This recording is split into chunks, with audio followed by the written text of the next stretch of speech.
The lies we tell ourselves. Episode 2, Nobody Can Save an Addict series. Every addict is a liar. But not all lies look the same. The spectrum of deception. Addiction doesn't discriminate, and neither does the lying. There are 3 types of addicts when it comes to deception: the cunning addict, the desperate addict, and the functioning addict, arguably the most dangerous of all. But first, let's be honest about something. People lie all the time. The difference is the degree of seriousness attached to the lie. Take this example. A wife calls her husband to remind him to pick up milk on his way home. "Yes, honey, I'm already on my way." He's still in the office break room, done with work, scrolling through YouTube shorts for the past 15 minutes with no memory of the milk conversation whatsoever. A lie? Yes. Harmful? Not really. He could have simply said, "Oh, time got away from me. Thanks for the reminder." No harm done either way, no cunning, no manipulation, just a small, unnecessary fib. That's not what we're talking about here. The cunning addict. Addicts are liars on the grandest of scales and stages, Oscar-worthy even. The cunning addict didn't start lying yesterday. These are people who have been using deception as a tool for so long, it has become second nature. And they feel no remorse for it. None. I'll give you a personal example. I once returned my daughter's Christmas presents to the store to get cash for the casino. If you're not an addict, you're horrified right now. If you are an addict, you get it. I almost left that out of this script because it's still painful to talk about. It will never go away. But I made a commitment to be transparent, because what's the point of any of this if I'm not willing to be honest? If I can't give you something real to hold on to, then I have no business being here. So yes, I hate myself all over again every time I bring up the past.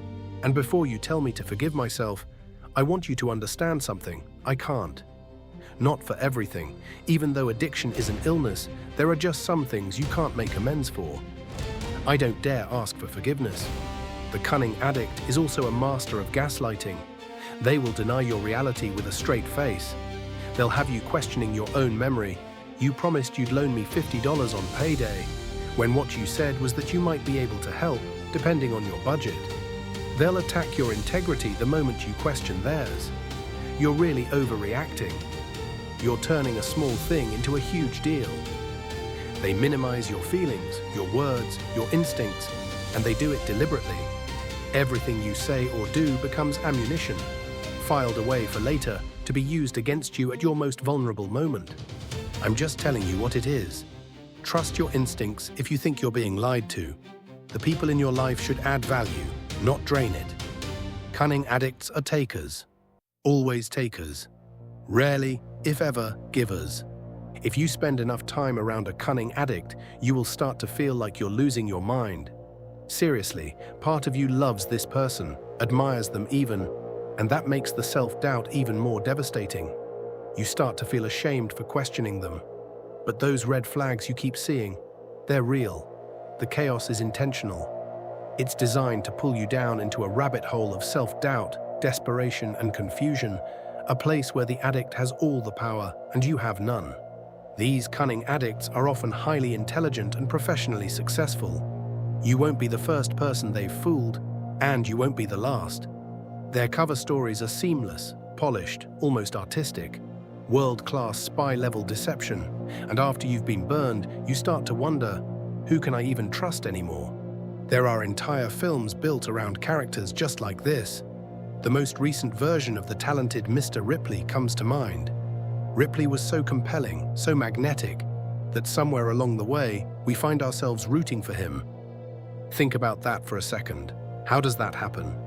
It happens because cunning is charming.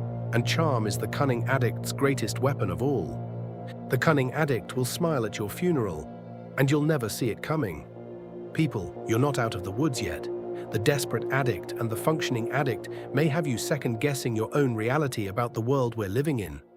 And that conversation, it starts next time.